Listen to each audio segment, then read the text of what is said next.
Bismillahirrahmanirrahim. Assalamualaikum warahmatullahi wabarakatuh. Asyhadu an la ilaha illallah, asyhadu anna Muhammadar Rasulullah. Allahumma sholli ala sayyidina Muhammad wa ala ali sayyidina Muhammad kama sholaita ala sayyidina Ibrahim wa ala ali sayyidina Ibrahim bil alamina innaka Hamidum Majid. Ba'da subuh yang masih berbalut dingin. Seperti waktu-waktu yang lalu. Oke, sebelumnya kita panjatkan dahulu doa kepada Gusti Allah Ingkang Maha Agung untuk saudara kita yang telah memberikan sholawatnya kepada channel dakwah ini lewat infak dakwah. Semoga sholawat itu menjadi catatan langit amal soleh bagi mereka dan keluarganya kelak. Juga insya Allah akan membalasnya dengan balasan yang lebih baik lagi. Ya, dengan adanya sholawat itulah sehingga channel dakwah ini masih tetap eksis hingga detik ini, sehingga dapat hadir dalam ruang-ruang diskusi kalian semuanya. Begitu juga untuk seluruh viewerku, terima kasih atas apresiasi yang diberikan. Semoga selalu anti sleep, anti download ya. Memang kadang-kadang iklannya panjang-panjang, kita juga bikin pusing ya. Sehingga apakah anti skip itu bisa gimana cara anunya?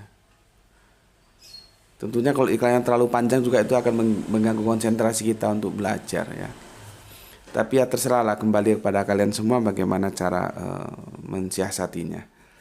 Begitu juga semoga bagi yang berkenan silahkan untuk men-share kajian-kajian dari link dakwah ini, dan semoga itu menjadi catatan juga bahwa kalian telah mengambil bagian, mengambil langkah untuk turut serta dalam peran dakwah.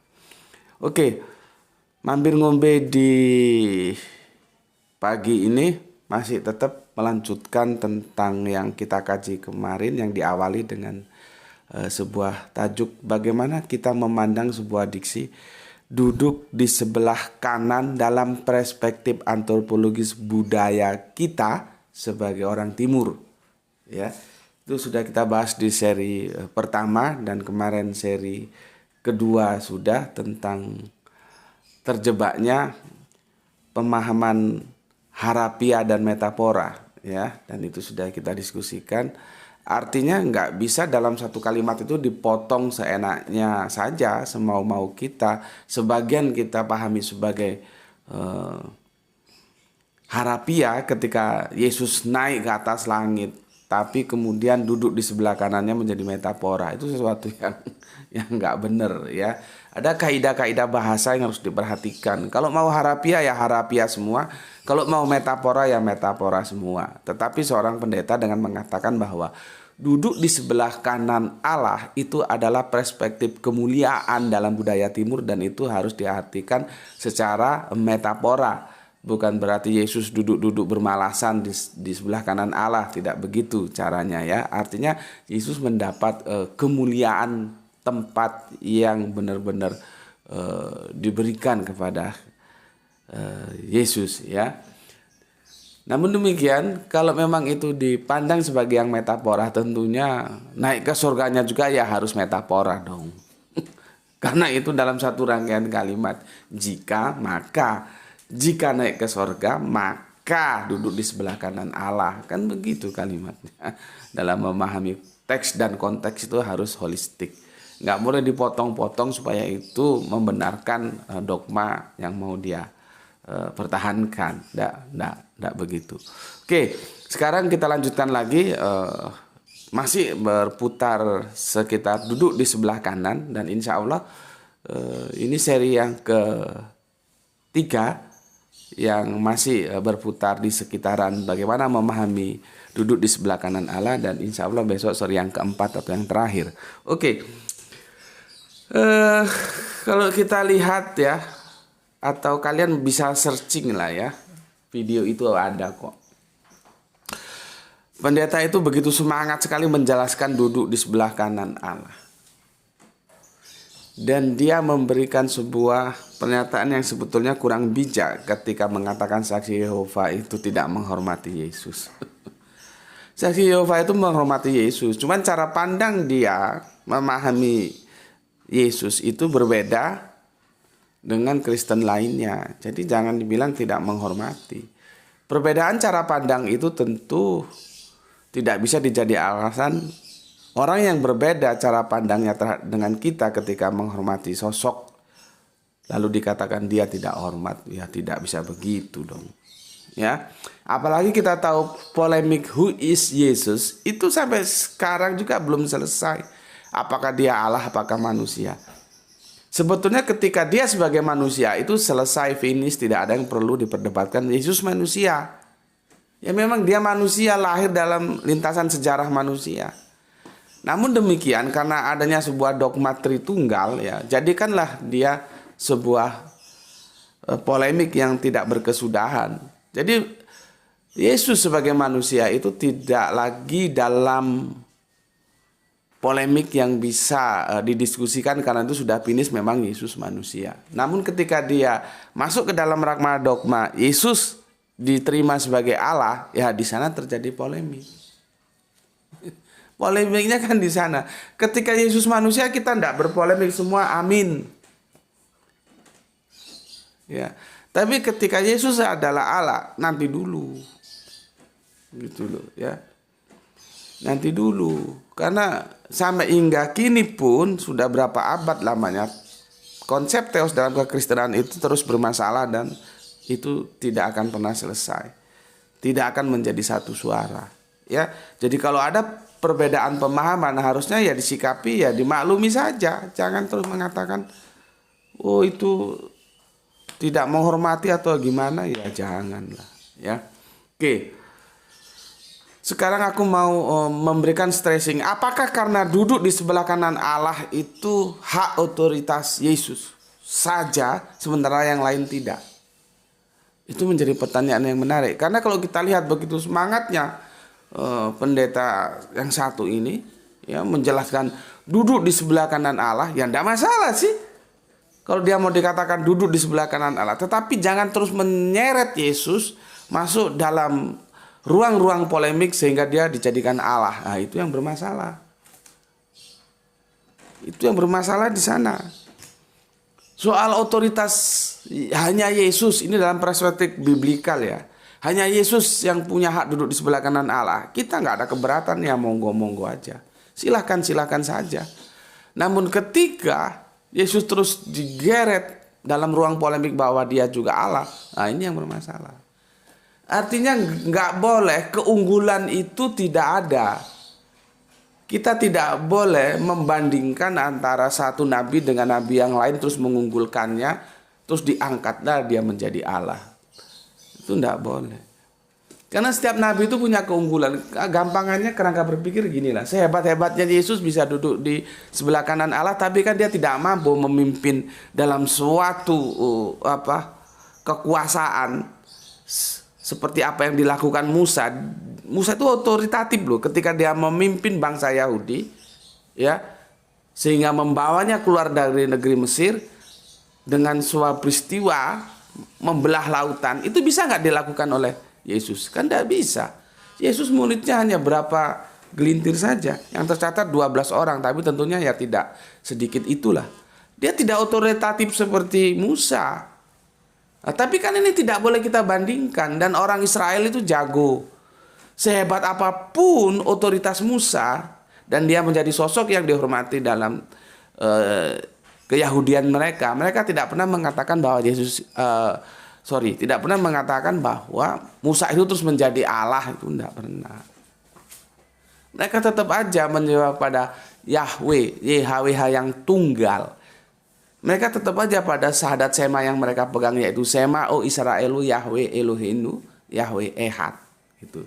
Jadi bukan sesuatu yang bijak ketika kita mengkomparasi, ya, kelebihan-kelebihan antara para nabi. Karena para nabi itu diberi kelebihan seperti siapa itu yang diuji dengan sakit. Itu dia kelebihannya apa? Sabar. Ya. Nabi siapa itu? Lupa aku. Ya. Diuji dengan sakit sampai sekian lama, sampai keluarganya nggak mau deket dia, sampai ludes semua apa yang dia miliki. Ya. Akhirnya kan dia tetap sabar. Nabi Ayub atau siapa itu, tolong koreksi kalau salah. Sampai-sampai dia mengatakan, Apakah kita akan menerima yang baik-baik saja dari Allah sementara kita tidak mau menerima yang buruk? Itu kan cuman beberapa baris pernyataan itu, tapi itu orang Jawa bilang jeru. Dalam itu hikmahnya. Coba kamu renungkan. Apakah kita akan menerima yang baik-baik saja dari Allah sementara kita tidak mau menerima yang buruk-buruk dari Allah? Itu kan kita mau tidur, saat kesendirian kita terjaga di tengah malam. Coba kata-kata itu direnungkan. Karena kehidupan tidak selamanya indah. Terkadang kita terjungkal dalam sebuah kubangan yang itu menyesakkan dada-dada kita. Ya, tapi kalau kita sudah paham apa yang disampaikan oleh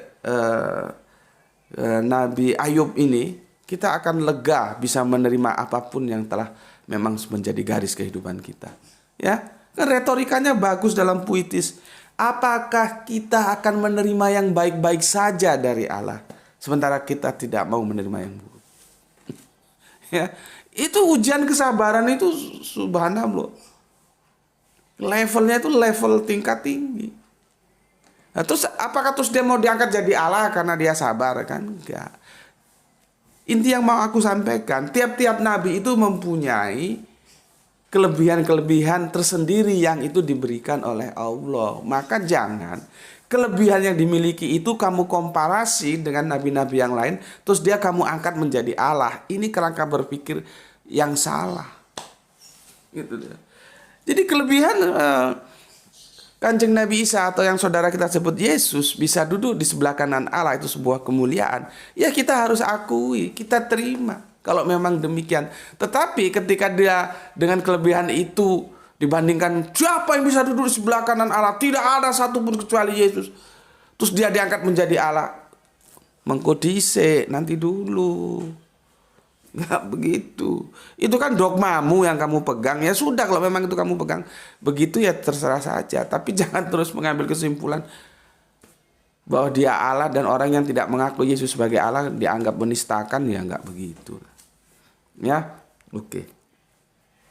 Memang sih ya, kalau kita lihat dalam perspektif biblikal, apa yang disampaikan pendeta ini memang benar. Ketika dia mengatakan hanya Yesus dalam perspektif biblikal ya, Yesus yang bisa atau yang mendapat kehormatan duduk di sebelah kanan Allah itu cuma Yesus. Yang lain-lain itu tidak ada. Tolong aku dikoreksi kalau salah. Kan bisa saja aku baca Bible kelewatan gitu ya. Dari mulai perjanjian lama sampai perjanjian baru, dari mulai kejadian sampai wahyu itu aku baca memang tidak ada. Itu memang menjadi sebuah keistimewaan yang Allah berikan kepada Yesus. Duduk di sebelah kanan Allah. Dalam perspektif biblikal. Artinya ketika teman-teman Kristen mengatakan begitu, itu sesuatu yang harus dan sebetulnya wajar dan harus kita terima. Memang catatan tekstualnya begitu. Tidak ada. Cobalah baca dari mulai kejadian sampai kitab Wahyu, ya, yang memiliki dalam sebuah pernyataan kepemilikan itu diberikan duduk di sebelah kanan Allah, ya memang Yesus. Yang lain orang tidak ada. Kalau tentang Mi'raj kan banyak kemarin. Yang Mi'raj yang bisa naik ke surga itu bukan hanya Yesus. Saking teman-teman Kristen nggak begitu masuk ke dalam untuk melihatnya dengan bagaimana mengkomparasi teks-teks perjanjian lama. Henok juga naik, ya. Elia juga naik, ya. Bahkan Paulus juga naik. Jadi kenapa hanya Yesus saja yang dianggap itu sebagai sesuatu yang fantastis? Enggak, yang lainnya juga bisa naik. Tetapi untuk duduk di sebelah kanan Allah itu memang Yesus. Ya, memang Yesus, lainnya tidak ada. Lalu apakah itu akan menjadi sebuah istimewa? Ya, keistimewaan kan sudah aku bilang, tiap-tiap nabi diberikan keistimewaannya sendiri-sendiri. Musa sehingga dia bisa memimpin bangsanya, ya, punya otoritatif kepemimpinan. Yesus tidak punya, otoritatif itu tidak punya, bahkan dia ditinggalkan. Dan sampai sekarang orang Israel tetap dalam Yahudinya, tidak mau menjadi Nasrani. Nah, kemudian ketika Nasrani dibawa keluar teritorial Israel, seperti kita tahu itu kan jasanya Paulus, karena dia diterima oleh orang-orang tak bersunat. Yang seharusnya sih seperti apa yang dikatakan Yesus, ya, dia kan menyampaikannya tuh khusus untuk kepada orang-orang yang bersunat gitu loh. Makanya kemudian dia lebih top dibilang Kristen daripada dibilang Nasrani. Makanya Al-Quran kan tidak mau bilang Kristen. Al-Quran itu bilangnya Nasrani loh. Coba kalian lihat. Sehingga nanti kalau ada terjemahan yang salah, kalian bisa membenarkan. Nggak ada kata diksi Kristen dalam Al-Quran, nggak ada. Lihat original teksnya loh ya. Kalau terjemahan kadang-kadang orang salah menerjemahkan. Nggak ada. Yang ada itu Nasrani.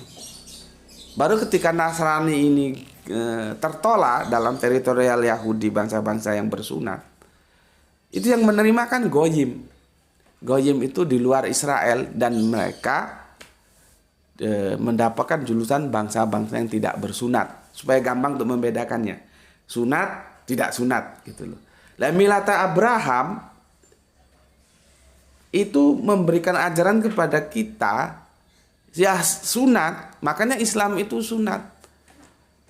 Ya. Dan kadang-kadang karena ketidakngertiannya, mana perintah sunat dalam Al-Qur'an? Lah sudah dikatakan ikutilah milah enggak Abraham kalau di Al-Qur'an ya. Abraham itu isi Ibraniun, kalau Arabun itu Ibrahim. Ikutilah milah Ibrahim. Sudah jelas dikatakan suruh mengikuti jejak milahnya Pak Ibrahim, kok masih tanya saja. Jadi kenapa orang Islam sholat? Karena itu milah Ibrahim dan Bapak Ibrahim telah mencontohkannya. Gitu loh. Jadi kadang-kadang karena tidak tahu mana perintahnya. Sampai ada yang bilang begini, mengkomparasi begini. Aku kadang-kadang ya, saking tidak mampunya hadir dalam perdebatan ilmiah yang itu harus didukung oleh argumentasi literal. Jadi apapun dijadikan argumen untuk bisa membenarkan Yesus itu Allah. Kemarin ada komen yang masuk begini. Memang ya dalam kitab-kitab kami tidak ada tertulis Yesus itu Allah, tapi kami mengimaninya bahwa Yesus itu adalah Allah gitu. Jadi dia ngakui bahwa memang nggak ada dalam Bible itu nggak ada Yesus Allah atau diakui sebagai Allah, ngaku sebagai Allah, nggak ada. Dan dia ngakui, ya. Makanya dia ngomong memang dalam kitab-kitab kami tidak ada Yesus mengaku atau diakui sebagai Allah, tapi kami tetap menerimanya sebagai Allah. Nah, itu belum titik. Dia lanjut, dia mengkomparasi dengan sunat, sama dengan orang Islam. Di dalam Al-Quran juga tidak ada. Memang perintah sunat itu kan nanti di hadis ya. Dia mengatakan Al-Quran. Dalam Al-Quran itu tidak ada perintah sunat, tapi orang Islam juga semua sunat gitu. Ini kan menggelikan dalam dua perspektif. Perspektif pertama menggelikannya, dia berjibaku jungkir balik untuk mempertahankan dogmanya Yesus Allah dengan cara seperti mengkomparasi seperti itu. Podo wae, sama saja orang Islam juga sunat, padahal di Al-Quran tidak ada perintah sunat begitu ya. Yang kedua, ketika dia ya gimana ya, bodoh tapi bukan bodoh yang gimana. Bodoh ya karena dia orang Kristen, tidak tahu ya wajar ya. Dia tidak tahu seperti yang aku bilang tadi, perintah sunat dalam Al-Quran itu sudah termaktub dalam ikutilah milah Ibrahim itu. Dia nggak tahu itu. ya jadi ada dua perspektif yang menggelikan, tapi ya sudahlah ya. Nah sekarang kita kembali lagi, tidak ada memang kalau kita taat terhadap teks biblikal yang mendapat keistimewaan duduk di sebelah kanan kecuali Yesus. Nah itu harus kita akui ya. Nah sekarang coba kita komparasi bagaimana kalau dalam perspektif keislaman ya. Apakah memang tidak ada? Maka kembali kepada hadis yang kemarin ya, yang di seri 1 sudah kita diskusikan. Aku bacakan dulu kepada kalian Markus 16:19 untuk mereview ulangnya. Sesudah Tuhan Yesus berbicara demikian kepada mereka, lalu kepada mereka, terangkatlah ia ke sorga. Jadi terangkatlah ia ke sorga, lalu duduk di sebelah kanan Allah. Hari ini puasa ya, jadi nggak ada kopi morning. Nggak ada kopi morning. Ini hari Selasa, aku puasa setiap Selasa. Oke ya, gitu ya. Markus 16:19, sesudah Tuhan Yesus berbicara demikian kepada mereka, terangkatlah ia ke surga dan lalu duduk di sebelah kanan Allah. Ya, oke. Jadi teksnya begitu. Dalam perspektif kekristenan biblikalnya, hanya Yesuslah yang duduk di sebelah kanan Allah. Kita komparasi, dalam Islam seperti itu. Ternyata tidak. Dalam Islam tidak. Ini khususnya bagi yang sudah ikuti seri pertama kedua ya, paham apa yang dimaksud dengan di sebelah kanan ya. Dalam hadis dari Abdullah bin Umar ya, sesungguhnya orang-orang yang adil di sisi Allah ya, kelak di atas mimbar-mimbar dari nur, dari cahaya, di sebelah kanan Ar-Rahman. Ar-Rahman itu ya Allah itu, kadang-kadang dia dipanggil juga dengan Ar-Rahman. Di sebelah kanan Ar-Rahman. Dan kedua tangannya kanan, nah tentang kedua tangannya kanan kita sudah bahas ya. Jadi kita tidak bahas di sini, kemarin sudah kita bahas. Kita mau bahas di sebelah kanan Ar-Rahmannya. Siapa itu orang-orang yang mempunyai hak untuk bisa di sebelah kanannya Ar-Rahman? Itu adalah orang-orang yang menegakkan keadilan. Terus dirinci lagi. Yang seperti apa itu? Yaitu orang-orang yang berlaku adil dalam hukum mereka, adil kepada keluarga mereka, dan adil kepada yang mereka pimpin. Jadi di dalam Islam lebih terbuka dia tidak eksklusif. Siapapun bisa hadir di sebelah kanan Ar-Rahman, di sebelah kanan Allah. Tapi dia bisa hadir di situ dengan satu saat dia harus memenuhi syarat adil. Jadi kalau kamu adil, kamu bisa hadir di sebelah kanan Ar-Rahman. Kalau kamu tidak adil, ya ora iso yang nggak bisa. Jadi kalau kita komparasi perspektif Kristen, perspektif Islam eksklusif duduk di sebelah kanan Allah, sementara dalam perspektif Islam inklusif. Kalau di Kristen tertutup, kalau di Islam terbuka, siapapun bisa dengan syarat dia harus menegakkan keadilan. Makanya aku bilang kalau ada dia kebetulan terpilih menjadi pemimpin ya, mungkin pemimpin daerah, menjadi wali kota, menjadi bupati, gubernur, atau menjadi presiden sekalipun, itu dia punya kesempatan yang emas loh untuk bisa nanti kelak ketika eskatologi dunia ini sudah berakhir, kita masuk dalam fase kehidupan berikutnya, dia bisa untuk hadir ya di sebelah kanan Ar-Rahman. Dengan syarat apa? Dia menjadi pemimpin yang adil. Kalau kamu adil, kamu hadir di sebelah kanan Allah. Kalau kamu nggak adil, ya ora iso. Karena ini sebetulnya kesempatan bagus bagi pemimpin-pemimpin. Tetapi kalau kamu tidak bisa menempatkan keadilan atau kamu dalam memimpin tidak adil, ya ora iso. Dulu ya. Ya. Oke, aku kembali lagi. Siapa orang yang punya hak untuk bisa hadir di sebelah kanan Allah? Kalau kita masukkan dalam hadis di sebelah kanan Ar-Rahman, ya, mereka yang menegakkan keadilan, yaitu orang-orang yang berlaku adil dalam hukum mereka, pada keluarga mereka, dan pada yang mereka pimpin. Hadis ini sahih diriwayatkan oleh Muslim nomor 1827 dan oleh Pak Nasai itu hadis nomor 5379. Ya. Jadi sesuatu yang bisa kita ambil dalam hikmah kajian ini dalam waktu yang begitu singkat ini, kira itu mau berangkat sekolah ya, yaitu dalam perspektif kita siapapun selama dia bisa memenuhi syaratnya, requirement, persyaratannya yaitu adil, maka dia punya hak untuk hadir di sebelah kanan Ar-Rahman. Jadi dia tidak eksklusif, tidak tertutup seperti dalam perspektif kekristenan. Oke, maka dari itu ya berusaha kita untuk hidup dalam keadilan, menegakkan keadilan sehingga kita punya kesempatan untuk bisa hadir di sebelah kanan Ar-Rahman. Oke, itu dulu ya mampir ngombe kali ini. Seperti biasanya, Anda setuju silahkan like, Anda tidak setuju silahkan dislike dan cari channel lain yang itu menyenangkan bagi Anda. Untuk teman-temanku semuanya ya, semoga Gusti Allah ini kan pagi berangkat mencari rezeki, mengais rezeki ya, ikhtiar, semoga mendapatkan rezeki yang barokah, tentunya dalam kesehatan yang prima sehingga kita bisa dapat melanjutkan kajian-kajian kita. Paling tidak insya Allah nanti senja kita membahas tema baru yang itu sudah lama di request. Untuk Mas yang merequest, mohon maaf kalau terlalu lama menunggu karena memang masuk antrian ya.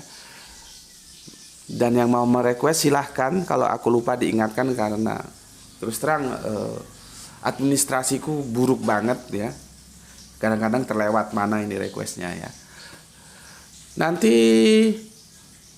senja kita membahas tentang bener nggak sih seperti yang dikatakan Al-Quran itu, bintang itu alat untuk melempar setan gitu, ya. Kan menarik itu ya. Dan ini akan menjadi sesuatu yang spektakuler karena aku harus berhadapan dengan bagaimana cara pandang mainstream. Tentunya terjemahan-terjemahan yang ada itu harus didekonstruksi, dan aku katakan itu terjemahan salah. Dan aku akan berhadapan dengan mainstream, dan aku siap untuk itu beradu argumen. Intelektual kita uji bagaimana sebetulnya ayat dalam Al-Quran itu harus diterjemahkan. Oke, untuk teman-teman Islam, jaga Al-Quran, jaga Kanjeng Nabi Muhammad, jaga Gusti Allah ingkang Maha Agung dalam hatimu sehingga dia menjadi milikmu yang abadi sampai nanti menutup mata. Namun demikian tetaplah memberi hormat kepada saudara-saudara kita yang ada dalam lintasan iman yang lain, karena mereka juga saudara kita, saudara sebangsa, setanah air, saudara sebagai makhluk Allah. Itu dari aku. Bismillahirrahmanirrahim. Alhamdulillahirabbil alamin.